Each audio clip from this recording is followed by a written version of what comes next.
십자가 가는 길에 예수님이 침묵하셨던, 예수님이 어느 때에 외쳤고 어느 때에 침묵했는가 잘 연구해야 됩니다. 우리가 사순절을 맞이해서 예수님 십자가 가는 그 길에 주님께서 어떨 때 외쳤느냐, 어떨 때 침묵하셨느냐 살펴보고 은혜 받는 시간 되기를 주의 이름으로 축원합니다. 첫째로 예수님은 복음을 전파할 때 외친 거예요. 우리 다 같이 디모데후서 4장 1절 2절을 읽어봅니다. 시작.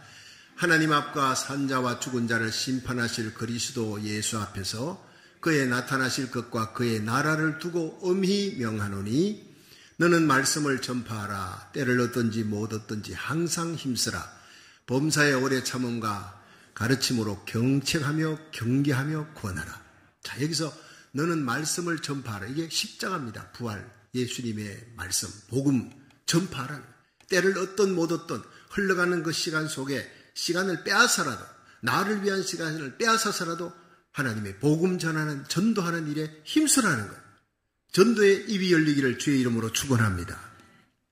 제가 일생에 가장 아팠던 기억이 지금도 생생합니다. 제가 신학대학원을 마치고 정농동 성덕교회, 청량리 옆에 전농동 성덕교회 청년부 담당으로 부임을 했습니다.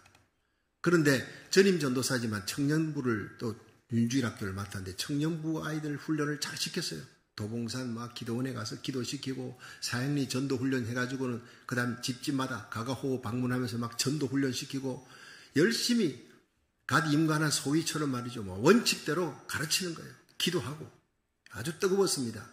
그래 이제 제가 잘 숙달된 조개로부터 시범이 있겠다. 군대 갔다 오신 분은 이 용어를 잘 알죠. 제가 일단은 시범을 보이겠다. 따라와라. 한 20명의 청년들 끌고 그리고 각 집마다 다니면서 전도는 이렇게 하는 것이다. 사형리를 갖고 전도했어요. 다들 보고 이제 이 집 저 집으로 흩어지는데 나를 따라 한 2-3명의 청년들이 따라서 한 집에 들어갔습니다. 하니까 그 집에 독거 노인이, 혼자 사는 노인이 계세요. 한 80이 다 돼가는 노인. 이 노인이 복음을 받아들였습니다. 사형리를 가지고 전도하니까 잘 받아요. 이분이 마지막 예수님을 구주로 영접하는 그 시간에 주 예수님, 나는 주님을 믿고 싶습니다.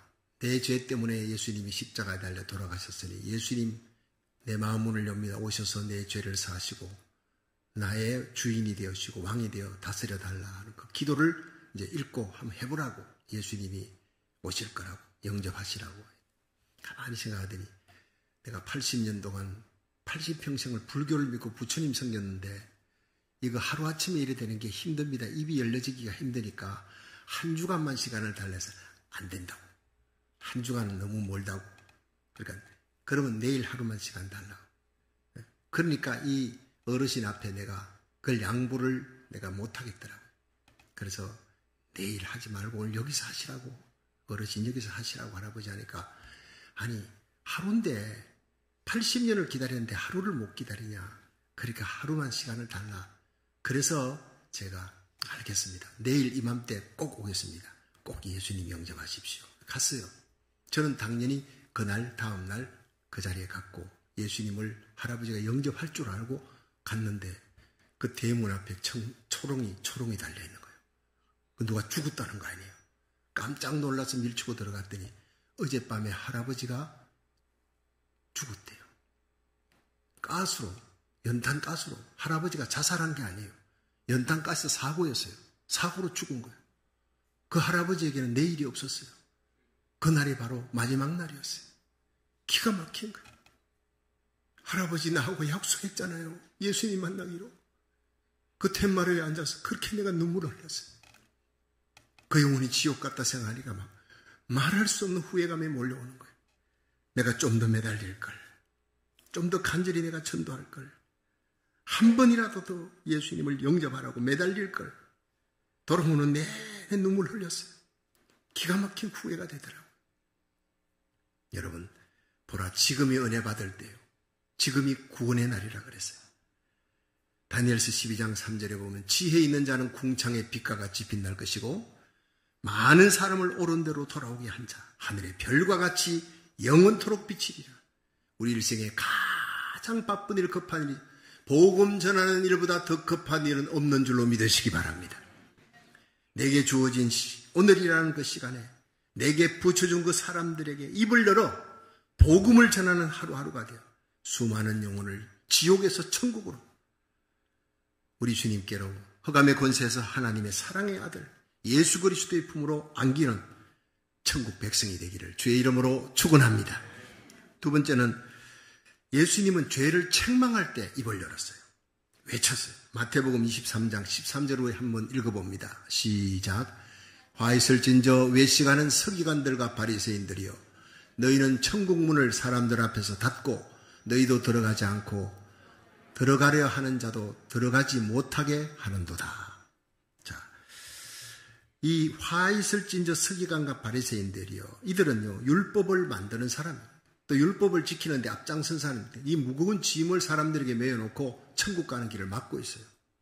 그러니까 외식하는 자들이라고 막 책망합니다. 죄와 허물을 책망합니다. 이사야 58장 1절에 보면 크게 외쳐라 아끼지 말라 내 목소리를 나팔같이 날려 내 백성에게 그 허물을 야곱의 집에 죄를 고하라 회개를 고하라는 거예요. 주님은 세상에 불의가 날뛸 때 그 불의를 놓고 참고 있으라 그러지 않았어요. 외쳐라 책망하라 죄를 책망하라는 거예요. 사도 바울은 사도행전 23장 1절에 여러분 형제들이여 오늘까지 내가 범사의 양심을 따라 하나님을 섬겨노라. 여러분 날마다 우리 마음속에 양심을 통해 들려오는 하나님의 음성이 있습니다. 그 하나님의 음성을 듣고 내 양심대로 양심을 따라 살아가는 사도 바울 같은 사람이 되어야 합니다. 우리 성도들이 양심을 통해 들려오는 하나님의 명령대로 이 불의하고 패역한 시대에 쓰나미가 치 몰려오는 이 불법과 불의 앞에서 아이고 내가 이거 뭐 막는다고 막혀지는가 뭐 연못에 돌 던지기지 아무리 세상 사람들이 그렇게 얘기해도 기도원의 300용사로 12만 5천을 쳐부수시는 하나님을 믿으시기 바랍니다. 이 캘리포니아의 악법이 통과됐어요. 예. 어린 아이들 성전환 하고 싶으면 마음대로 해라. 너희들 돈 없으면 부모한테 얘기하지 마라. 그리고 뭐 학교에서 다 해준다. 주지사가 서명하고 그리고 그 돈을 주정부 돈으로 다 해주겠다. 이 기가 막힌 법이 통과가 우리가 알지 못하는 상황 속에 통과되었고 이것을 막고 자기 아이들 지키겠다는 부모님들은 그냥 고발하면 제일 들어가. 세상에 이런 악법과 이런 마귀적인 법이 어디 있습니까? 국회의원들이 사인하고 주지사가 사인하고 여기에 의로운 양심에 들려온 하나님의 음성을 듣고 주의 종들이 목사님들이 우리 장로님 권사님 집사님들이 일어났어요. 어느 때보다 더 뜨겁게 남가주 천역에서 여러분 이 악법을 막자. 예. 아동보호법 주민 발의안을 위한 서명운동을 열심히 전개하고 있습니다. 그런데 우리 주님 세운 교회가 이 모든 일에 역시 선봉장으로 뛰고 있는 거예요. 지난 금요일만 해도 이 교구에 7명의 권사님들이 김서정기로 올라갔어요. 4시간 반을 그때 학교 속에서 132명의 서명을 받았습니다. 지금 도합 1483명의 서명을 받았는데 이제 또 더 올라갔어요. 토요일 저녁에 연락이 왔어요. 목사님 대나무 한남체인에서 장로님 권사님들이 133명을 또 받았습니다. 이제 지금 1616명이 됐어요. 남가주 전체 대형 교회들, 그 은혜 한인교회, 남가주 사랑의 교회 다음으로 우리 교회가 가장 많은 표를 지금 받아내고 있습니다. 지금 월요일 날 김서정기에 나가서 우리 이교구의 권사님들이 131명을 사인받았고 또 화요일 날 김서정기에 가서 119명, 한남체인에 가서 목요일 날 55명, 또 금요일 날 토요일 날 132명, 133명 하니까 이번 주일에 주중에 570명을 봐. 여러분 시민권자를 찾아서 10명 중에 2~3명밖에 안 돼요. 그것도 유권자 등록된 사람 찾아갖고 이거 570명 받는다는 게 너무너무 힘든 과정. 몸살이 나가는 거예요. 이분들은. 목사님, 저희들이 누워서 좀 쉬려고 그래도 하나님께서 내 양심을 통해 들려옵니다. 나가라는 거예요. 아까도 제가 만나서 정말 수고했다니까 우리는 목사님에게 칭찬 드리려고 하는 거 아닙니다. 내 양심을 통해 들려온 하나님의 음성을 듣고 나가는 겁니다. 우리 교인들 똑똑해요. 목사가 나가자 한다고 나가는 사람들 아니에요. 다른 교회는요, 목사님들이 우리 한번 나가서 서명운동합시다. 나가자 하면 뒤돌아보면 아무도 없대. 목사님 혼자래요. 그러니까 힘이 맥이 다 빠진다는 거예요. 그래서 저는요, 주님 세운 교회는 어떻습니까? 우리는 나가자 하면 다 따라 나옵니다. 그게 달라요. 그래서 일당백이라는 거예요. 그래서 기독뉴스의 김창호 목사님이 기자입니다. 20년, 19년을 우리 교회를 취재했던 이 목사님이 또 글을 써냈어요. 많은 목사님들이 봤어요. 감동을 하는 거예요. 어려울 때, 힘들 때 주님 세운 교회는 다시 일어납니다. 매일같이 나갑니다. 하나님의 음성을 듣고 거룩한 나팔수로, 거룩한 방파제로 이 땅을 살리기 위해서 일어난 주님 세운 교회에 감동을 줍니다. 여러분, 기자들에게 우리가 감동시키려고 아무리 해도 그 사람들 감동 안 합니다. 그들이 감동할 수 있는 일을 해야 되는 거예요. 믿지 않는 사람조차도 감동할 수 있는 일, 의로운 양심을 갖고 일어나는 겁니다. 불의에 대해서 목숨을 걸고 나서는 겁니다. 저는 우리 주님 세운 교회 담임 목사님에게 얼마나 자랑스러운지 몰라요. 그렇습니다. 오늘 오후 2시부터 교회에서 버스로 출발해서 부에나팍 소스몰로 갈 거예요. 여러분, 우리는 이 불의하고 패역한 세대를 살아가면서 주님 오시는 그날까지 이 땅의 모든 가정과 모든 교회, 모든 학교들이 성경적인 가치관으로 세워지도록 거룩한 방파제의 역할을 감당하는, 일어나 어둠의 세력을 향해 외치는 그리스도의 강한 군사가 되기를 주의 이름으로 축원합니다. 근데 주님이 침묵을 지킨 경우도 있습니다. 끝까지 침묵을 지킨 경우, 첫째는 비난 앞에, 예수님 자신을 비난하는 자들 앞에 침묵하셨던 거예요. 마태복음 27장 11절에서 14절 같이 읽어봅니다. 시작. 예수께서 총독 앞에 서서매 총독이 물어 가로되 네가 유대인의 왕이냐? 예수께서 대답하시되 내 말이 옳도다 하시고 대제사장들과 장로들에게 고소를 당하되 아무 대답도 아니하시는지라. 이에 빌라도가 이르되 저희가 너를 쳐서 얼마나 많은 것으로 증거하는지 듣지 못하였느냐 하되 한마디도 대답지 아니하시니 총독이 심히 기이 여기더라. 아멘. 그 예수님이 빌라도 법정 앞에서 많은 사람들이 고소를 하되 예수는 한 말씀도 대답지 아니하시니라. 이렇게 나옵니다. 대단한 용기예요. 할 말이 없어서 가만히 있는 거 아니에요. 사실이 아니기 때문에, 예수님을 향한 모든 고소가 사실이 아닌 거짓이기 때문에 예수님은 변명할 가치가 없어요. 이 용기를, 강한 자의 용기, 하나님의 용기, 진정한 신적인 용기라 이렇게 얘기합니다. 아브라함 링컨 대통령은 정적들이 그를 비난을 많이 했어요. 그때 이렇게 얘기했어요. 저들의 비난이 사실이라면 내가 대답할 필요가 없다. 변명할 필요가 없어. 그런데 사실이 아니라면 더더구나 변명할 필요가 없다. 그리 위대한 사람이 탄생하는 거예요. 예수님 닮은 사람이죠. 여러분, 우리가 주님 일하면서 주님 일 따라가다가 보면 억울하게 비난받습니다. 예수님처럼 한꺼번에 예수님을 고소하고 빌라도의 법정에서, 예수님이 예수님이 법정에 서셨어요. 예수님 따라가려면 어떤 억울함 속에서도 나를 향한 억울함에 대해서는 침묵하는 사람이 되어야 된다. 이걸 가르쳐 주는 거예요. 영혼의 감독관, 우리의 목자 예수님의 침묵을, 자기 자신을 향한 모든 비난에 침묵을 배울 수 있기를 주의 이름으로 축원합니다. 그런 사람들이 천국에 합당한 사람이라는 거예요. 둘째로 예수님은 약자 앞에 침묵했습니다. 요한복음 8장 7절에서 9절 한번 읽어봅니다. 시작. 저희가 묻기를 맞이 아니하는지라 이에 일어나 가라사대 너희 중에 죄 없는 자가 먼저 돌로 치라 하시고 다시 몸을 굽히사 손가락으로 땅에 서시니 저희가 이 말씀을 듣고 양심의 가책을 받아 어른으로 시작하여 젊은이까지 하나씩 나가고 오직 예수와 그 가운데 섰는 여자만 남았더라. 자, 여러분, 이 잘 아시는 얘기인데 사람들은 흔히 강자 앞에서는 약해지고 약자 앞에서는 강해지는 속성이 있어요. 근데 예수님은 거꾸로입니다. 강자 앞에서는 강합니다. 한없이 강해지고 약자 앞에서는 한없이 약해지신 분이 예수님이에요. 우리는요, 무식한 사람이 있어요. 그 사람이 뭐 좀 뭘 모른다 그러면요, 반드시 그거를 내가 아는 거를 또 밝혀서 가르쳐주고 훈계를 해줘야, 그런 속성이 사람에게 다 있어요.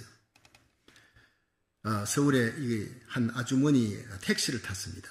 택시를 탔는데 그 기자 아저씨한테 이거 호텔 이름을 깜빡 잊어버렸네요. 기자 아저씨 호텔에 가야 되는데 그 호텔 이름이 속옷하고 되게 닮은 이름이었는데 참 난민구하고 되게 닮은 이름이었어요. 그 호텔 이름을 모르고 자꾸 뱅뱅 돌면서 속옷 이름하고 닮았다 하고 난민구하고 이름이 비슷하다 이러니까 그 기사 아저씨가 알았습니다. 씩 웃으면서 그냥 씩 가는 거예요.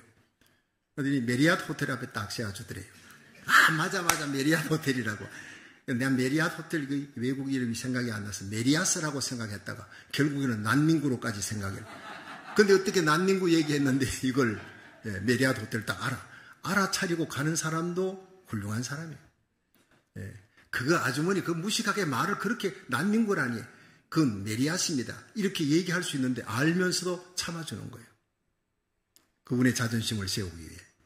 그래서 참 아저씨 대단합니다. 어떻게 내 말을 다 알아듣고 그렇게 바로 도착지를 찾으십니까? 그 기사 아저씨가 하는 말이 또 기가 막힌 얘기를 합니다. 이건 아무것도 아닙니다. 아주머니 지난 주일에는 어떤 아줌마가 올라타더니 전설의 고향으로 갑시다 그래. 그래서 자기가 알아서 예술의 전당으로 가져왔다고. 무식한 사람 앞에 유식한 체를 하지 않고 겸손하게 너그럽게 받아주는 아량 얼마나 멋있습니까? 여러분, 예수님이 서기관과 바리새인들이 간음 중에 잡힌 여자를 끌고 왔어요. 그럼 그 자리에서 뭐 잡든지 재판소에 넘기든지 돌로 치든지 하면 될 텐데 왜 예수님께 끌고 왔느냐? 예수님 잡으려고요. 예수님이 원수까지 사랑하라 이러니까 다시는 사랑 얘기하지 못하게 예수님 이 가늠한 여인 잡았는데 모세의 율법에 의하면 돌로 쳐 죽여라 했습니다. 다 돌로 들고 왔는데 돌 들고. 예수님 죽일까요? 살릴까요? 그러니까 예수님이 한 말씀도 대답지 않고 땅바닥에 주저앉아서 무릎을 꿇고 손가락으로 땅에 글을 씁니다. 침묵하고 있습니다. 이들이 이제 막 성기를 잡았다고. 예수님이 꼼짝 못한 말을 못하니까요. 올무에 씌웠다고. 자기들이 예수님을 이제 꼼짝 못하게 했다. 계속 추궁합니다. 죽일까요? 살릴까요? 자, 죽이라 하면 어떻게 됩니까? 이 여인이 죽이라 하면 당신의 사랑에 대한 얘기는 아니지. 앞으로 못해, 예수님이. 살려라 그러면, 당신도 율법을 어겼으니까 이 여인과 함께 죽여야 돼. 예수님이 이러지도 저러지도 못하는 상황 속에 밀어넣었단 말이에요. 그때 예수님께서 계속 추궁을 하니까 땅바닥에 글을 쓰시다가 일어나셨어요.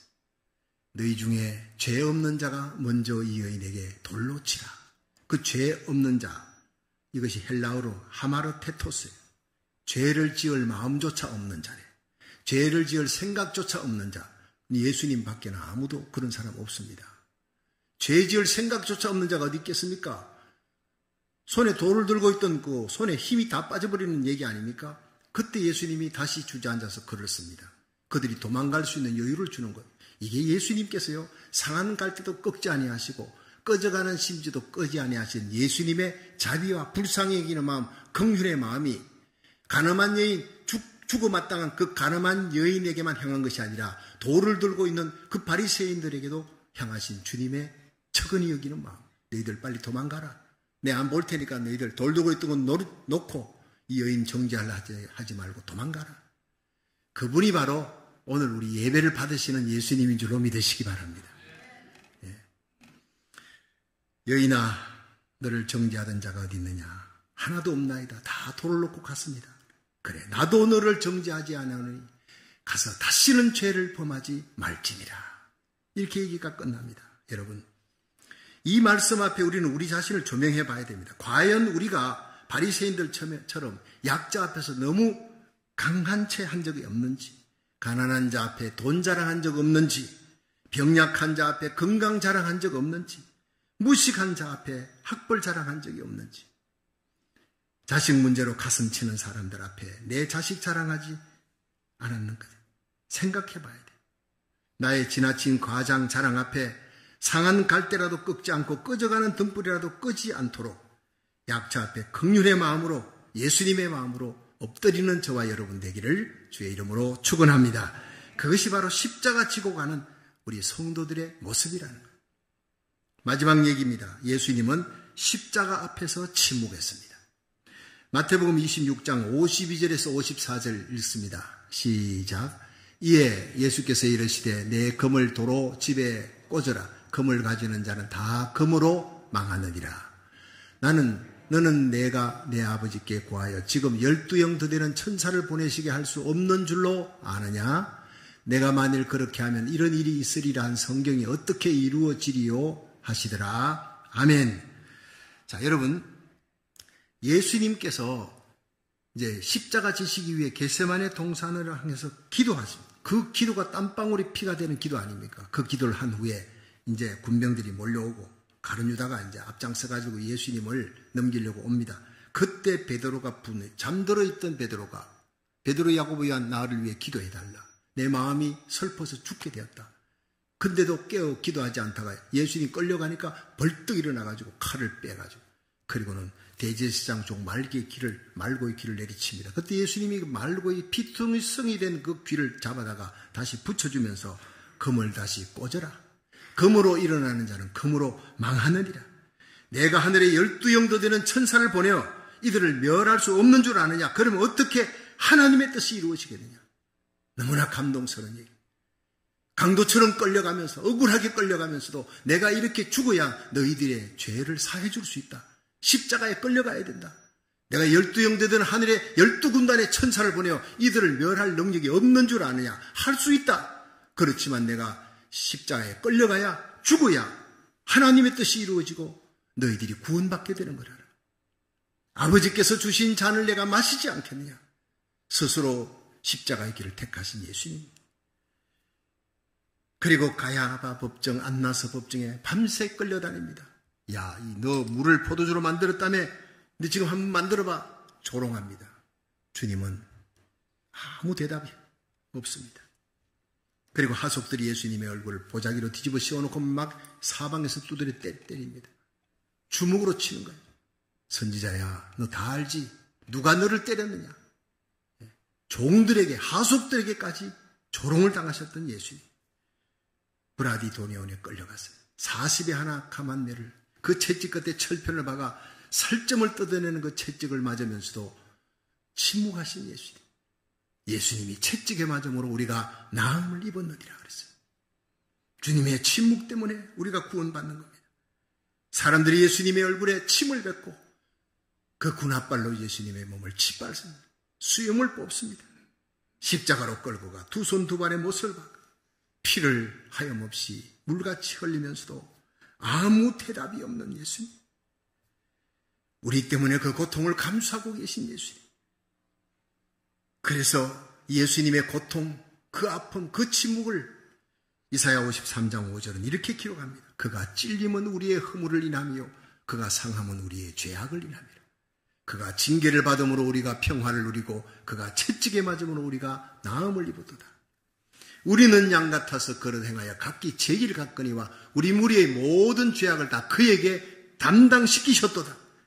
그가 곤욕을 당하여 괴로울 때도 그 입을 열지 아니하였으며 마치 도수장으로 끌려가는 어린 양과 털 깎는 자 앞에 잠잠한 양같이 그 입을 열지 아니하였도다.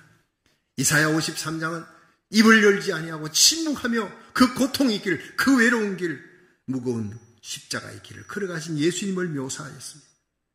그랬습니다. 주님은 침묵하셨습니다. 사람들 앞에도 하나님 앞에서도. 드디어 입을 열 때 옆에 달린 강도가 예수님을 조롱하면서 너 많은 기적을 행했잖아. 이 십자가에서 내려와 우리도 구원해달라고 그렇게 조롱할 때도 주님은 입을 열지 않았는데 오히려 오른편에 있는 그 데스마가 주여 당신의 나라가 임할 때 나를 기억하소서. 옆에 있는 강도를 향해 너와 나는 우리 죄 때문에 죽어마땅하지만 이 예수는 자기 행한 일이 옳지 않은 것이 없는 분이시다. 예수여 당신의 나라가 임할 때 나를 기억해 주시기 바랍니다. 겸손하게 눈물로 호소하는 그 강도를 향해 비로소 입을 열고 그래 네가 오늘 나와 함께 낙원에 있으리라. 그 불쌍한 강도를 구원해 주시는 거예요. 그 앞에 울고 있는 어머니를 여인이여 보소서 아들입니다. 요한에게 그 아들을 그 예수님께서 어머니를 요한에게 부탁하는 거예요. 이제부터 너의 어머니다. 그리고 마지막에 아버지여 저들이 날 향한 그 모든 죄악을 용서해 주시기 바랍니다. 그들의 죄를 사해 주시기 원합니다. 알지 못해서 범한 죄입니다. 내 영혼을 아버지 손에 부탁합니다. 다 이루었다. 이게 예수님의 마지막 십자가의 얘기입니다. 여러분 예수님이 외칠 때 뭘 외쳤나요? 복음을 전할 때, 죄를 책망할 때, 회개를 촉구할 때 외칩니다.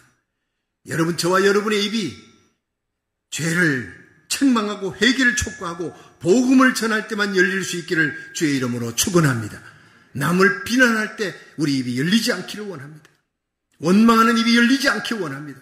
그저 감사하는 입으로 찬양하는 입만 열리기를 주의 이름으로 축원합니다. 주님이 침묵하실 때 침묵으로 걸은 십자가 길, 자신을 향한 모든 비난 앞에 침묵하시고 불쌍한 약자 앞에 침묵하시고 십자가 앞에 십자가 길에 침묵하셨던 예수님, 주님이 외치실 때 우리도 외치고 주님이 침묵할 때 우리가 침묵함으로 끝까지 주의 발자취를 따라가는 자들이 되어야 주님 오시는 날 영광 가운데 들림받을 줄로 믿으시기 바랍니다.